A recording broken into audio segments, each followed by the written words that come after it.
Silakan duduk. Shalom. Saya mau tanya, siapa yang pernah mendengar kesaksian saya? Angkat tangan coba. Nah, yang belum pernah angkat tangan coba. Nah, yang bingung angkat tangan. Nah, saya kesaksian sebentar aja. Nah, satu kali saya diundang untuk sama Danjen Kopassus, Komandan Jenderal Kopassus. Waktu itu dia berkata sama saya, dan itu rumahnya dijaga oleh pasukan khusus baret merah. Dia tanya sama saya, Pak Daud, apakah ilmu hitam itu ada? Kalau memang ilmu hitam itu ada, buktikan keberadaan ilmu hitam itu di depan saya. Di situ saya bingung. Kalau saya tidak buktikan, dia tanya mana buktinya. Tapi kalau saya buktikan, berarti saya masih praktek ilmu hitam. Nah, di situ bingung saya. Dan apa yang terjadi? Saya doa. Kenapa? Yang ngomong ini jenderal, bukan kopral. Dan dia ngomong, mana buktinya? Jenderal bintang 2, komandan pasukan elit.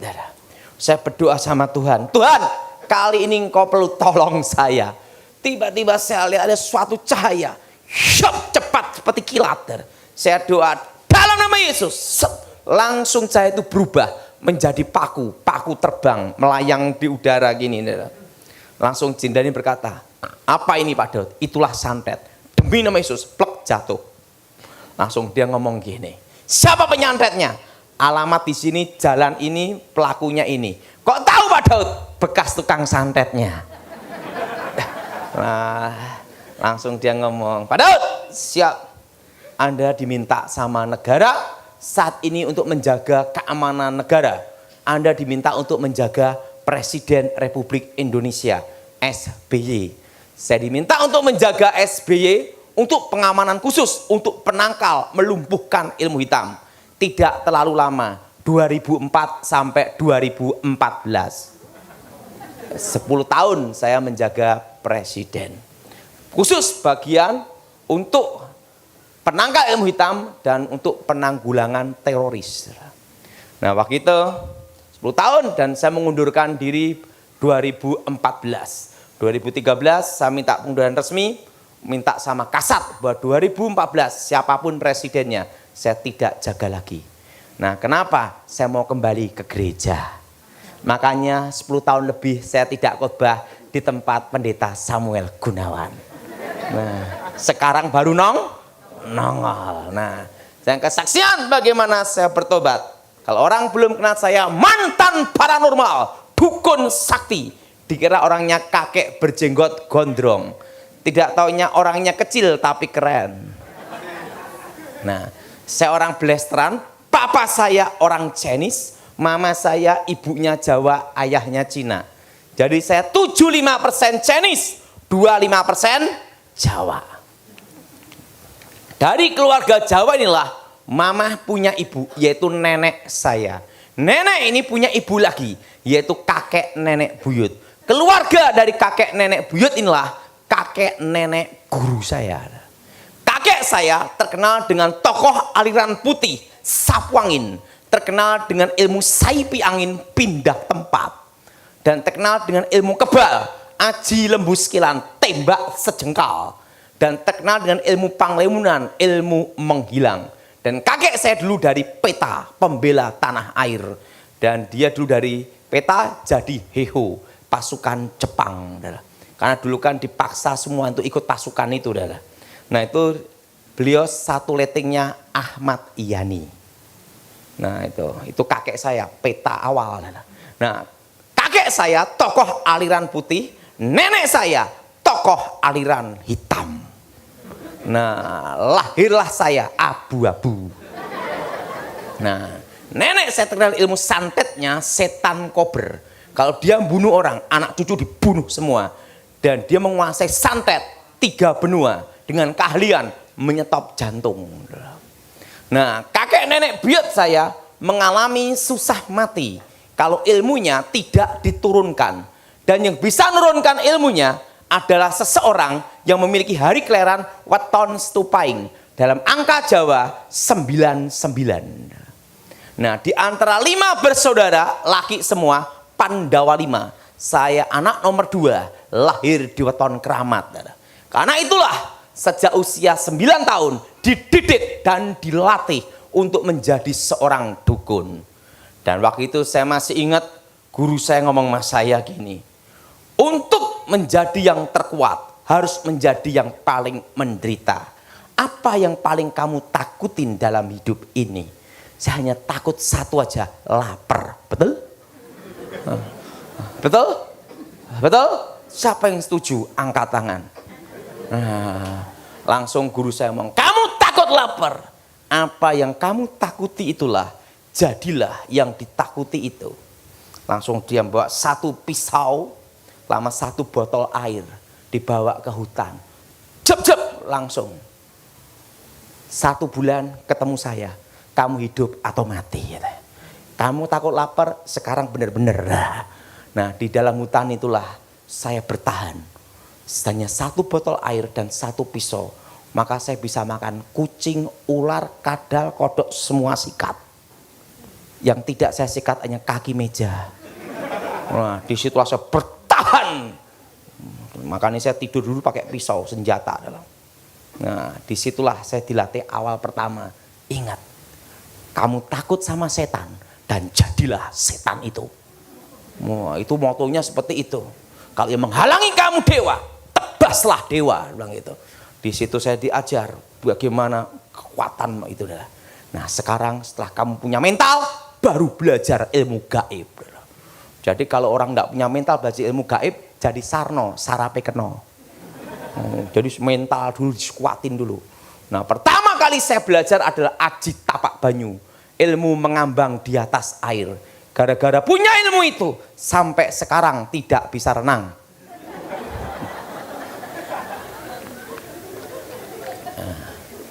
Nah, disitulah saya belajar ilmu kebal, ilmu menghilang. Nah, selama saya belum bertobat, tidak pernah bayar bis dan angkot. Setelah tobat, baru bayar. Jadi setiap hari saya gunakan ilmu itu, ting, hilang. Nah, usia 10-11 tahun dibekali 100 macam pusaka, keris, tombak, pedang, dan 6 pusaka kebal. Besi kuning, mustika delima, lulang kebelandoh, kitab Stambul, kul buntet, badar besi, anti tembak, anti bacok, anti cukur. Jadi semua kebal. Saya masih ingat itu, guru saya setelah saya menguasai ilmu kebal, ilmu besi kuning, rubah dan susuk jarum emas dan jarum tembaga. Guru saya lupa, aduh kamu kan belum disunat. Langsung ngomong, ya sekarang coba aja sunat, siapa tahu masih mempan. Nah, akhirnya disunat. Yang nyunat gini. Yang nyunat gini. Udah telanjur kebal sempurna. Jadi rambut ndak bisa dipotong, semua ndak bisa dipotong semua. Kebal semua. Guru saya ngomong, "Dah terlanjur gimana?" Wah, dah langsung kebal. Nah, rambut ini hanya bisa dipotong kalau bancaan selamatan terusan baca mantra dulu baru bisa dipotong. Kalau ndak bisa, kebal rambutnya adalah. Nah, guru saya ngomong, "Ingat, kamu sudah menguasai kebal sempurna. Ingat, kalau kamu mati ditolak langit, tolak bumi, badanmu tidak bisa kembali ke tanah karena seluruh tubuh kamu kebal segala senjata." Nah, di situ lulus SD saya dibekali ilmu Aji Sirep Begonondo. Kalau mantra itu diucapkan, satu kampung tidur semua. Ilmu untuk ngerampok. Nah, kalau zaman dulu untuk perang, sirep itu guru saya. Kelas 2 SMP guru saya berkata, ada satu langkah lagi. Kamu harus menguasai ilmu terakhir. Ilmu pamengkang jagat tutup bumi sapitu. Membelah dunia dengan kekuatan 7 kegelapan paling gelap.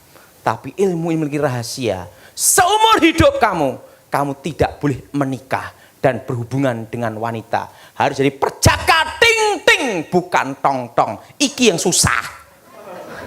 Kamu harus hidup dalam mati, mati dalam kehidupan, mati akan cinta, mati akan nafsu, mati keinginan, dan puncak tertinggi dalam semua kekuatan gaib adalah hidup dalam kematian. Nah, setelah saya menguasai ilmu itu, guru saya berkata, dengan menguasai ilmu terakhir, sudah waktunya kita berpisah. Sebelum aku mati, aku tahu rahasia takdir. Nanti kira-kira usia 18 tahun, kamu akan melihat suatu cahaya terang. Dan usia 19 tahun, kamu akan ketemu seorang raja yang datang dan muncul dari timur. Dan kalau kamu ketemu dia, itulah jalan terang. Kira-kira umur berapa guru? 17-18, kira-kira itu. Kamu melihat cahaya itu. Langsung saya tanya, guru, bagaimana saya ketemunya? Sang takdir menuntun jalan takdir kamu. Kira-kira usia 18 tahun, kamu lihat terang. Usia 19 tahun, kamu akan ketemu seorang raja yang datang dan muncul dari timur. Waktu aku hidup tidak pernah bikin susah anak cucu. Demikian nanti waktu aku mati. Aku mati kira-kira jam 2:30. Sebelum aku mati, tak tinggali rezeki. Besok nomor buntut SDSB, Rebu malam Kemis, keluar nomornya 50. Kamu belikan ini uang untuk beli peti matiku. Jadi peti mati bayar sendiri dah. Langsung gini. Tony, ya guru, ingat, waktu aku masih muda seperti kamu, aku ingin ada di atas. Dan pada waktu di atas, tidak ada kawan dan tidak ada lawan. Dan guru saya memang sampai matinya tidak tertandingi. Dan dia itu umur 100 tahun, itu masih saya ngelatih bela diri setiap hari 6 jam. Dan sekali tendang, pohon pisang ambruk. Dan dia 3 meter. Itu masih latihan. Seperti aku muda, demikian saat ini. Waktu aku muda, aku seperti kamu, ingin ada di atas. Aku latihan, skill, kemampuan, instingku sama. Sampai aku ada di atas. Dan ingat, pada waktu kamu di atas, ingat wasiatku. Kamu harus hidup seperti di bawah. Skill kamu, latihan kamu, insting kamu, dan kemampuan kamu sama seperti waktu di bawah. Waktu di atas, kalau kamu berubah, kamu hancur. Jadi kamu punya kemampuan, skill, kemampuan, insting kayak di bawah. Aku akan mati, kumpulkan seluruh keluarga. Langsung keluarga dikumpulin semua, langsung dia gini. Tek, meninggal. Tanpa sakit, dah meninggal. Langsung meninggal. Setelah guru saya meninggal, saya kehilangan arah. Usia masih remaja, dibekali kekuatan sehebat itu. Katanya ada dukun sakti, saya datengin. Tentunya, ting, ilmu menghilang. Dukunnya bingung, menghilang di mana anak ini? Malah dukunnya jadi murid saya. Saya kalahkan dukun-dukun berbagai aliran, bertarung terus setiap hari, bertarung terus. Karena ilmu itu kan panas, mau nyoba terus. Untuk menjadi kayak guru saya, legenda, tak terkalahkan. Saya kalahkan lawan-lawan. Mendekati usia 18 tahun, diajak kakak saya. Tan, ada KKR-nya Gilbert Lumaindong, ceweknya sip-sip. Saya ngomong, enggak bisa, pantangan saya perempuan. Yang cari cewek bukan kamu, tapi saya. Kamu cukup gunakan aji jaran goyang. Teko gendeng mulih ngangkleng, datang sinting pulang edan. Nah, kalau kena ilmu itu susah lepas. Nah, saya ikut KKR Gilbert, duduk di belakang. Tiba-tiba Gilbert berkhotbah. Orang Kristen tidak bisa disantet, tidak bisa dimantrai. Nah, dari belakang saya berkata, ini pendeta gemuk montok nantang orang. Saya baca mantra setan kober. Yes! Gilbert berkata, haleluya, ilmu saya kabur. So Gilbert ngomong, siapa dukun-dukun jimat-jimat maju ke depan. Saya kan tidak bisa bahasa Inggris. Saya kira Artakol itu tempat adu ilmu. Dari belakang saya maju ke depan. Wah, langsung. Untuk apa? Daftar bertarung. Maju. Nggak taunya Artakol itu maju didoain. Saya tantang Gilbert bertarung. Kalau aku kalah ikut kamu. Kalau kamu menang Ingat, kalau aku kalah ikut kamu, kalau kamu menang aku ikut kamu. Tapi kalau aku menang kamu mati. Gilbert ngomong, baiklah. Saya singkat aja, saya bertarung sama Gilbert, ditemani berapa pendeta dia. Saya kalah, mental, hilang ingatan, gila 1 tahun. Saya didoain pendeta-pendeta, bukan tambah sembuh, tambah gila. Nah, tepat 1 tahun, tiba-tiba terdengar suara, akulah Alfa, akulah Omega, akulah yang awal, akulah yang akhir. Aku telah mati, bangkit, hidup kembali. Akulah aku, YHWH, Yahweh. Jadi pada waktu saya mendengar nama Allah, itu adalah Yahweh. Langsung. Wajahnya melebihi cahaya matahari, sinar pelangi. Akulah Alfa, akulah Omega. Aku adalah aku, akulah aku, YHWH, Yesua Hamasia. Saya ketemu Yesus sendiri tahun 93. Tidak bisa lihat wajahnya, hanya jubahnya dan lubang pakunya ada di sini. Coba semua pegang bagian sini. Bukan di sini. Kalau di sini dipaku robek, maka bagian sini maka bisa ini loh. Saya ketemu Yesus sendiri tahun 93. Dan dia langsung ketemu saya, tumpang tangan, langsung gini. Hilang. Disitulah saya bertobat, sembuh dari hilang ingatan. Saya ketemu Gilbert, disuruh sekolah Alkitab. Saya sekolah Alkitab di Inteos, murid pendeta Pontas Pardede, lulus tahun 96, ranking 4, tepuk tangan dulu. Karena muridnya tinggal 4.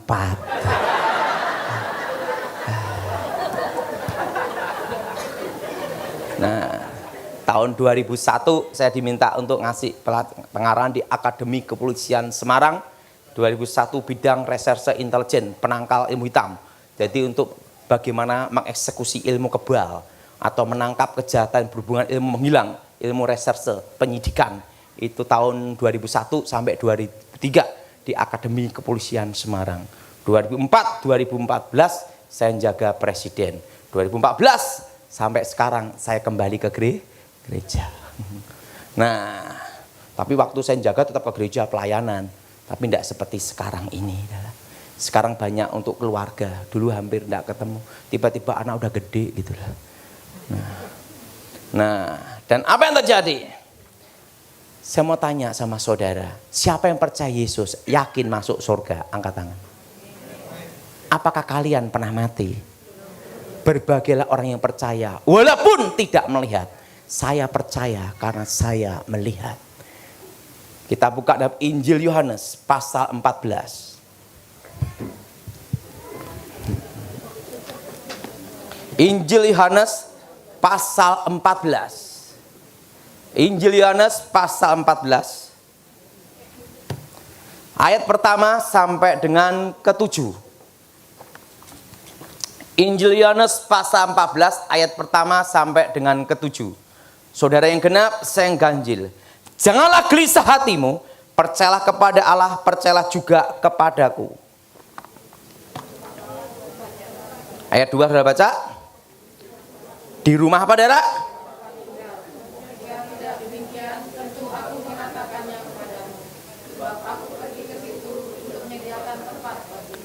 Dan apabila aku telah pergi ke situ dan tak menyediakan tempat bagimu, aku akan datang kembali dan membawa kamu ke tempatku, supaya di tempat di mana aku berada, kamu pun berada. Kata Thomas kepadanya, Tuhan, kami tidak tahu kemana engkau pergi, jadi mana kami tahu jalan ke situ?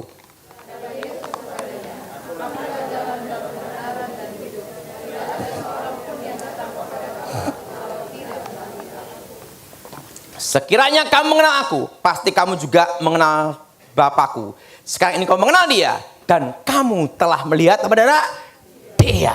Akulah jalan, kebenaran, dan hidup. Nah, hanya ada satu jalan untuk masuk surga, yaitu nama Yesus.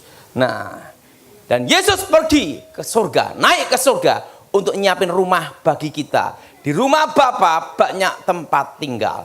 Waktu saya lulus sekolah Alkitab, saya lihat kehidupan pendeta. Pendeta itu susah sekali. Banyak proyek thank you, proyek terima kasih. Capek-capek doain jemaat dalam nama Yesus sampai ludah habis. Waktu mau pulang hanya ngomongnya gini, terima kasih pendeta, ongkos pulang pergi bayar sendiri. Dan saya lihat jemaat yang pelit sama yang murah hati, banyak yang pelit. 1000 jemaat, 900 pelit, 100 orang itu murah hati, itu pun mujizat. Wah, saya lihat, wah susah sekali jadi pendeta. Maka saya banting setir ke bisnis. Karena jadi pendeta berat, jadi hamba Tuhan proyek thank you. Nah, saya mulai bisnis dan berhasil. Seumur hidup saya, dari saya lahir tahun 74 sampai 2018, saya tidak pernah utang bank. Saudara boleh cek bank seluruh dunia tentang saya, seputih salju. Saya tidak ada utang bank seumur hidup, karena saya paling takut utang bank. Nah, disitulah saya merintis bisnis dari pengecer, agen sampai jadi pabrik tanpa utang bank dan hanya modal 100.000 rupiah. Saya jadi pabrik plastik. Nah, setelah berhasil, lupa panggilan Tuhan. Nah, makanya orang lupa Tuhan itu pada waktu diberkati. Manusia ingat Tuhan waktu susah, betul? Yang ngomong betul pelaku semua. Dan apa yang terjadi? Waktu saya doa, Tuhan bicara, Daud, ada apa Tuhan? Sudah waktunya kamu pulang ke rumah Bapa. Hah? Mati. Saya ngomong sama Tuhan, Tuhan, kalau kiranya umurku diperpanjang sesaat saja, aku melayani Engkau sampai akhir hidupku. Tuhan berkata, sudah waktunya. Di situ saya bingung, kalau saya mati modelnya kayak apa?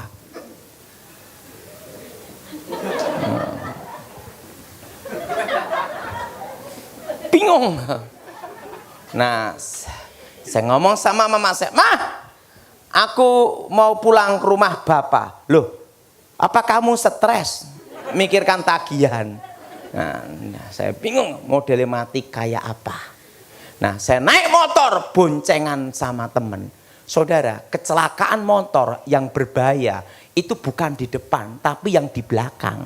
Karena di depan tahu menghindar, yang belakang kan enggak tahu, gitu lah. Tiba-tiba, bak, gitu aja lah. Saya ngalami sebabnya. Nah, temen saya naik sepeda motor kenceng. Nah, nyalip truk. Truknya ini tiba-tiba berhenti.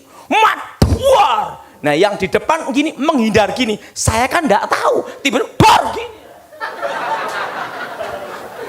Udah temangsang di bak truk. Makanya kecelakaan itu yang paling bahaya, motor itu yang di belakang. Karena enggak tahu apa-apa. Waduh, gini. Jadi begitu buka mata sudah dek, gelap langsung. Buka mata, dek, gelap, rapat gitu dah. Tiba-tiba gelap. Tiba-tiba saya lihat diri saya sendiri. Jadi dua. Itu tubuh saya, ini roh saya. Dan ada malaikat menjemput saya. Tingginya 3 meter. Diajak naik ke atas. Diajak naik ke atas. Dan di situ ada lantai emas dan tangga emas. Dan di situ malaikat menyembah Tuhan seperti derau air bah. Berlaksa-laksa, beribu-ribu laksa, berpuluh-puluh ribu laksa. Malaikat itu berkata, saya juga ngomong, saudara, nanti kita di surga itu ada bahasa sendiri. Bukan bahasa Indonesia atau Inggris, tapi bahasa malaikat, bahasa roh. Gitu dah. Tapi ngerti apa yang dikatakan. Sebelum kau menghadap yang maha kuasa, engkau harus masuk satu ruangan dulu, ruang maha kudus. Dan malaikat itu berkata, Sebelum lagu-lagu pujian penyembahan dinyanyikan di bumi, terlebih dulu dinyanyikan di sorga. Jadi lagu barunya bumi itu lagu expirednya sorga. Lagu lama semua. Nah, di situ saya disuruh masuk satu tempat. Tirainya terkoyak dari atas ke bawah. Dan saya lihat tabut perjanjian. Dan terdengar suara. Biar awan kemuliaan-Mu turunlah memenuhi bait suci-Mu.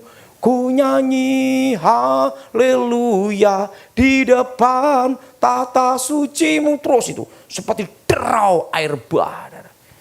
Mari engkau menghadap yang maha kuasa. Di situ saya kembali lagi ke tangga emas itu. Di situ yang ditata bicara. Daud, Daud, Daud, Daud. Sebenarnya sudah waktumu ada di tempat ini. Tapi karena engkau minta umurmu diperpanjang, maka umurmu akan kuperpanjang di muka bumi. Dan selama umurmu diperpanjang di muka bumi, pergunakanlah sebaik-baiknya. Tapi sebelum kau kembali ke rumah orang tuamu, ke muka bumi, maka akan kutunjukkan apa yang akan terjadi atas hidupmu dan bangsamu di masa depan. Langsung, akulah Alfa, akulah Omega, akulah Yahweh. Yes. Langsung kayak layar lebar. Sebelum dunia dibentuk, aku sudah mengenalmu. Yes. Hari-hari yang akan terjadi, Indonesia akan terpecah menjadi 3. Timor sudah lepas, 2 akan menyusul. Yes. Indonesia akan dipulihkan Tuhan. 25 tahun dimulai krisis 98. Sebelum pemulihan Indonesia akan terjadi krisis ekonomi 2018. Sekarang sudah mulai, dolar mendekati berapa? 14.000 lebih. Akan terjadi apa? Krisis untuk menuju pemulihan Indonesia 2023. Yes, saya lihat bom meledak di sana sini. Waktu saya lihat bom meledak di sana sini, saya berkata sama Tuhan, Tuhan, aku ndak jadi balik ndak apa-apa. Wong bom adalah. Tuhan berkata, engkau harus kembali ke rumah orang tuamu. Mari kutunjukkan, di rumah Bapakku banyak tempat tinggal. Di surga tidak ada orang mati. Yang ada hanya Tuhan dan para malaikat. Orang-orang mati dalam Tuhan itu di Firdaus. Surga sama Firdaus itu beda. Kenapa? Dua-duanya saya pernah ke sana. Jadi saya bisa cerita adalah siapa yang ingin ke sana hari ini? Belum siap, betul? Saya sudah ke sana. Jadi saya bisa ngomong. Dan apa terjadi? Mari kutunjukkan di rumah Bapakku banyak tempat tinggal. Saya diajak jalan, lantainya emas. Dan ada benteng, ada tembok air mengalir. Itu terbuat dari batu blue sapphire, ruby, emerald, cat eye. Dan yang tidak ada adalah batu akik. Jadi di surga malah justru batu akik tidak kelihatan. Adanya itu paparaca, blue sapphire, ruby, cat eye, emerald. Nah langsung, apa yang ingin kau tanyakan? Ku jawab, Tuhan, kapan engkau datang? Tuhan bicara, engkau tidak perlu tahu waktunya dan masanya. Karena tidak ada seorang pun manusia, nabi maupun malaikat yang tahu kapan aku datang. Yang perlu engkau tahu, aku menyertai umatku sampai kesudahan zaman. Kalau gitu Tuhan, aku ingin tahu siapakah jodohku. Kalau dikasih yang gini, lebih baik tidak balik. Langsung gini, sebelum dunia dibentuk, aku sudah mengenalmu. Akulah Alfa, akulah Omega. Akulah yang mengawali segala yang ada. Saya lihat lubang pakunya di sini. hari-hari yang akan terjadi kelihatan semua. Sebenarnya hidup ini kita tinggal menjalani. Hari yang akan datang itu sudah ada di sana. Yes. Saya lihat ada wanita rambut lurus panjang. Siapa itu Tuhan? Itu istrimu di masa depan. Mau lihat wajahnya ditutup. Tuhan, yang rambut panjang jutaan gimana nyarinya?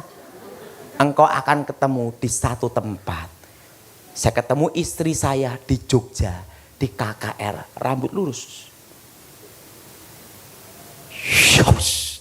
Hari yang akan terjadi, semua kelihatan. Ada seorang wanita, seorang putri, anak kecil, tertawa, tersenyum ke saya gini. Siapa itu anak kecil itu perempuan? Itu anakmu di masa depan. Bayangkan, sebelum saya menikah, sebelum ketemu istri saya sudah lihat anak saya. Kelihatan. Dan anak itu namanya Felicia. Udah gede segini. Sekarang umur 13 tahun. Jadi sebelum dia lahir, saya udah lihat dia. Gini. Nah, itu anakmu di masa depan. Ada seorang pengkhotbah, gemuk, pendek, jelek. Siapa itu Tuhan? Itu engkau di masa depan.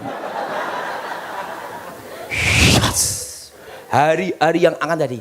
Engkau jadi penasihat orang-orang terkemuka di negerimu. Terusan Tuhan ngomong, sudah waktunya kamu kembali ke rumah orang tuamu. Pergunakan hidupmu sebaik-baiknya. Tuhan, sebelum aku kembali ke rumah orang tuaku, aku minta satu hal, jangan engkau tolak sampai aku ke tempat ini lagi. Jawab iya dulu. Tuhan berkata, sudah waktunya kamu balik. Saya ngomong, enggak mau balik. Sebelum kau jawab iya dulu permintaanku. Tuhan ngomong, baiklah, kecuali kedatanganku, ku jawab iya. Tuhan, jangan beri aku kekayaan. Nanti kalau kaya lupa siapa engkau. Dan kalau jangan beri pula aku kemiskinan. Karena orang miskin itu susah, modal hanya nekat terus. Aku minta satu aja Tuhan, sampai balik ke tempat ini. Apa itu? Cukup bisa beli apa-apa. Betul? Tidak usah serakah. Langsung Tuhan gini, baiklah kau kemari. Selama engkau di bumi, engkau akan cukup. Dan aku sendiri, bukan nanti malaikat yang menjemputmu, tapi aku sendiri yang akan menjemputmu. Sudah waktunya kamu kembali.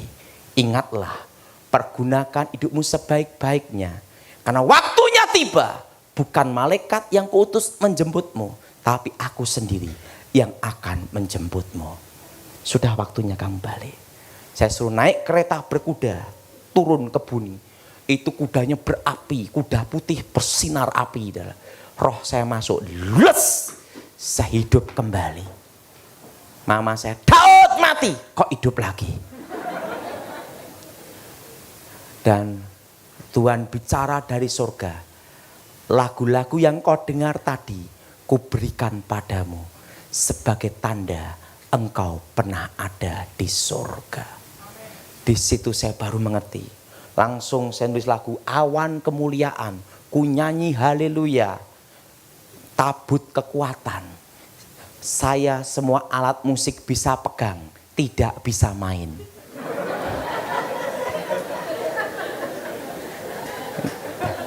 Tapi saya sudah menggubah lagu, tidak terlalu banyak, 75 lagu. Itu lagu dari sana. Nah, jadi surga ini tidak ada orang mati. Kenapa? Ingat, menunggu hari pembagian mahkota. Nah, orang-orang yang mati dalam Tuhan, posisi ada di mana? Betul? Itu ada di Firdaus. Firdaus itu bagian dari surga. Ibaratnya kalau Surabaya masih Sidoarjo untuk menunggu hari pembagian mahkota. Karena kebetulan saya sudah lihat di sana juga. Dalam hidup ini ada waktunya lebih baik tidak tahu masa depan daripada tahu masa depan. Tapi yang penting kita percaya indah pada waktunya. Ayah saya meninggal itu 2018 tanggal 13 Januari. 2 minggu sebelum meninggal, waktu doa Tuhan bicara, Daud, ada apa Tuhan? Siapkan tanah kuburan untuk ayahmu. Hah? Mati? Saya ngomong sama adik, Han, ayo kita cari tanah kuburan di Delingan. Untuk siapa? Untuk papa. Hah? Papa mati Daud? Ya. Saya itu langsung saya kembali ke rumah orang tua saya. Papa saya gini, Daud, papa saya itu sehat, kelilingan plastik, agen plastik, masih ngangkati plastik. Baru megang nota gitu. Oh, kamu cari tanah kuburan untuk sopo? Untuk papa. Hah? Loh, aku memang mati toh? Iya. Makanya papa harus bertobat mulutnya. Papa saya itu percaya Yesus, tapi mulutnya tidak bertobat. Jadi kok maki-maki pembantu. Pembantu gini-gini. Maki-maki mama saya. Anjing aja dimaki-maki sama dia. Pokoknya semua dimaki-maki sama dia. Makanya sampai dikasih nama babah kresek, kayak tas kresek yang selalu kresek itu udah. Karena ribut terus tiap hari. Nah, hari itu langsung berubah. Baikin pembantu, baikin mama saya, baikin tukang pijet yang dimaki-maki dia. Pokoknya dibaik-baikin semua. Setelah itu pajak motor, pajak semua dilunasi, listrik dilunasi, semua utang dilunasin, semua lunasin, baju disetrika semua, termasuk jas yang nanti akan dipakai untuk penguburannya dia disiapin sendiri, disetrika gitu semua, dikasih ke lemari gitu, untuk apa? Menunggu waktunya. Nah, 13 Januari saya khotbah di Jakarta mau ke Surabaya. Karena hari Minggunya saya khotbah di Victoria. Tempatnya Pak Irman Santoso. Nah, sampai ada di Surabaya. Surabaya. Tiba-tiba Tuhan bicara. Daud, ayahmu kupanggil pulang. Batasnya jam 10 malam. Bayangin, dikasih waktunya. Jamnya, detik, waktunya. Langsung saya telepon. Mama di mana? Ini sama papa baru beliin bakso. Papa mau dipanggil Tuhan. Bagusnya melayani, bukan mati Jadi papa saya beliin bakso, makan bakso. Langsung adik saya, kakak saya telepon semua. Ingat, papa mau dipanggil Tuhan. Batasnya jam 10 malam. Siap semua. Jadi semua ngeliatin papa saya. Sebentar lagi mati. Dan apa yang terjadi? Maka saya ngomong-ngomong aja. Ngomong biasa, ngobrol masalah bisnis, kerjaan. Tiba-tiba jam 8, serangan jantung.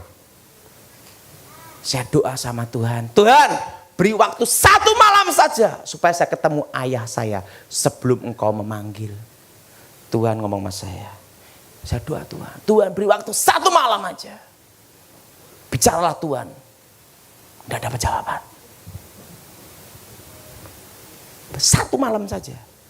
Karena apa? Kalau saya naik pesawat tidak bisa. Adanya Minggu pagi jam 6. Mau naik kereta 5-6 jam.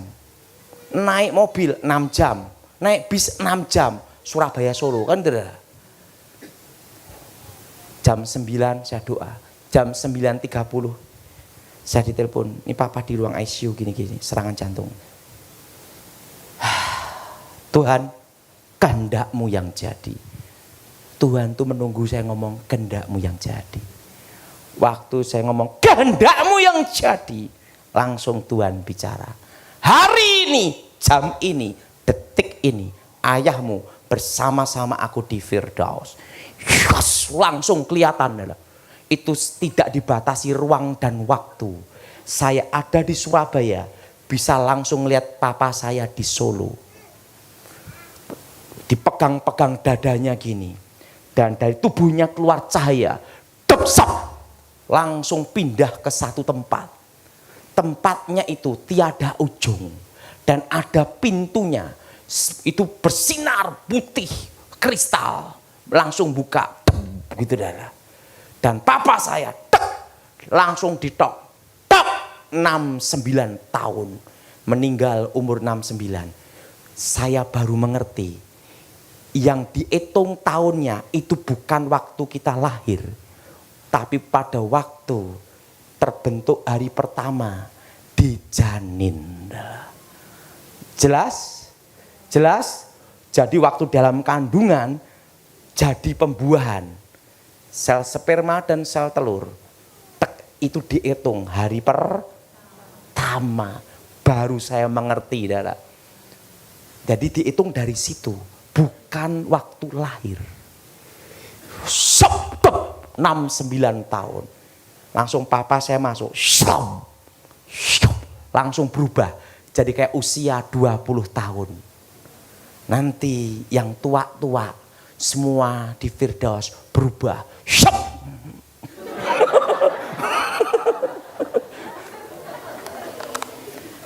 Nenek-nenek yang ompong-ompong ke Firdaus langsung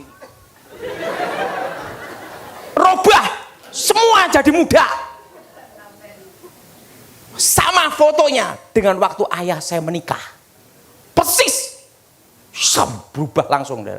Di situ ada hamba Tuhan Stefanus Pinky yang meninggal 2017, pelayanan pedesaan. Kok jang Pak di sini ya, kita ketemu di sini. Haleluya. Berarti nanti kita di Firdaus saling mengenal. Saya ngomong sama Tuhan, Tuhan suruh papaku keluar, aku yang gantiin daripada aku dikejar pajak terus. Langsung Tuhan bicara, belum waktunya. Manusia lahir tidak bisa memilih. Manusia mati hanya membawa iman dan perbuatannya untuk dipertanggungan jawab di hadapan Yahweh Yesua Hamasia. Jadi ingat, nama keramatnya Tuhan, nama asli Tuhan. Orang Israel takut menyebut nama itu sehingga dipanggil Yehova, Adonai, Elroy, Elohim. Karena nama itu terlalu kudus. Jadi di sorga namanya itu Yahweh. Nah, dan kita memanggil dia Allah Bapa. Dan apa yang terjadi? Langsung Tuhan bicara sama saya tentang rahasia 2 mahkota. Itu ada berapa mahkota? Nah, saya hanya dijelaskan rahasia 2 mahkota. Itu ada berapa mahkota? Ada 2 mahkota yang dijelaskan sama saya. Pertama, mahkota utama. Apa saudara? Mahkota kemuliaan. Jadi kalau kita percaya Yesus, mempertahankan iman, mati dibunuh, martir, itu langsung mahkota nomor 1. Dan pemberitaan Injil. Injil itu diberitakan, bersaksi tentang Yesus. Orang itu percaya atau tidak, Injil itu diberitakan, udah dapat poin. Justru nomor 1 itu bukan bangun gedung, tapi penginjilan. Dan apa yang terjadi setelah itu? Kalau kita memberitakan Injil, ada yang bertobat sampai ke Firdaus, poinnya beda. Misalnya saya pelayanan, ini bertobat, setelah itu dia penginjilan, banyak orang bertobat dalam pelayanannya. Poinnya dia saya dapat. Jadi inspirasinya multi level marketing itu di sana, Itu mahkota kemuliaan. Yang kedua adalah mahkota kehidupan. Nah, mahkota kehidupan itu buah-buah pertobatan kita. Misalnya bangun gereja, kita nyumbang, itu mahkota kehidupan. Mahkota apa, Saudara? Jadi yang utama itu penginjilan. Untuk dana misi ke pedalaman, dana misi di pedesaan, sampai di tempat yang tidak tahu tentang Injil. Itu mahkota nomor 1, Saudara. Itu perintah Yesus Kristus langsung, Saudara. Nah, yang kedua, mahkota kita nyumbang-nyumbang orang susah, nengok orang susah, bantu orang-orang sakit, suka menolong, buah-buah pertobatan. Itu mahkota kehidupan. Tapi mahkota tertinggi adalah pada penginjilan. Dan waktu itu Tuhan bicara tentang 2 mahkota ini. Itu ada berapa mahkota? Dan Tuhan ngomong sama saya, pergunakan hidupmu sebaik-baiknya. Di Firdaus, itu orang-orang mati dalam Tuhan, jubahnya putih semua, tidak ada jahitannya. Penyembahannya beda dengan di gereja. Kalau di gereja kan gini, atau gini, tekluk tidur. Di sana tuh gini, serasi semua, wajahnya bersinar semua, dan tidak ada yang tua, semua jadi muda, dan mereka menunggu hari pembagian mahkota. Ingat, kita nanti semua akan ke sana, tapi jangan hari ini. Tapi udah waktunya, ya silahkan. Nah, jadi percaya Yesus, mempertahankan iman sampai akhir itu pasti. Tapi untuk mendapat mahkota itu perlu diperjuangkan. Jadi perjuangan kita itu bukan untuk masuk surga. Kalau masuk surga itu pasti. Engkau percaya Yesus, bertahan sampai akhir pasti masuk. Mahkota belum tentu. Langsung ditelepon, kring tas. Daud patah meninggal jam 9.45. Saya ngomong, udah tahu, udah ketemu di Firdaus. Nah, di situ saya baru mengerti. Ingat, penginjilan. Engkau harus beritakan Injil. Karena itu mahkota utama. Amin. Amin. Nah, jadi orang-orang mati dalam Tuhan ada di Firdaus. Ingat, penjahat di sebelahnya Yesus, dia belum sempat ngasih perpuluhan, belum sempat ngasih kolekte, belum sempat berbuat baik. Waktu di sebelahnya Yesus, dia berkata, Yesus, kalau engkau jadi raja, ingatlah aku. Yesus berkata, hari ini engkau bersama aku di Firdaus. Artinya apa? Masuk surga itu pasti. Engkau percaya Yesus, bertahan sampai akhir, pasti masuk surga. Tapi mahkota belum tentu. Jadi sekarang kita berjuang untuk mendapat mahkota. Siapa yang berjuang untuk mendapat mahkota? Angkat tangan. Jadi ingat, beritakan orang itu percaya atau tidak, sampaikan. Injil itu harus diberitakan. Amin. Dan itu adalah mahkota nomor 1. Mahkota utama. Dan itu adalah perintah Yesus Kristus sendiri. Justru membangun gereja, bantu orang miskin, itu mahkota kedua. Kehidupan. Lebih baik dapat mahkota daripada tidak sama sekali. Betul? Ada yang ngomong, Pak, yang penting masuk Firdaus dulu. Jadi ingat, Firdaus itu bagian dari orang-orang yang mati dalam Tuhan ada di situ semua. Untuk apa? Menunggu hari pembagian. Apa saudara? Mahkota.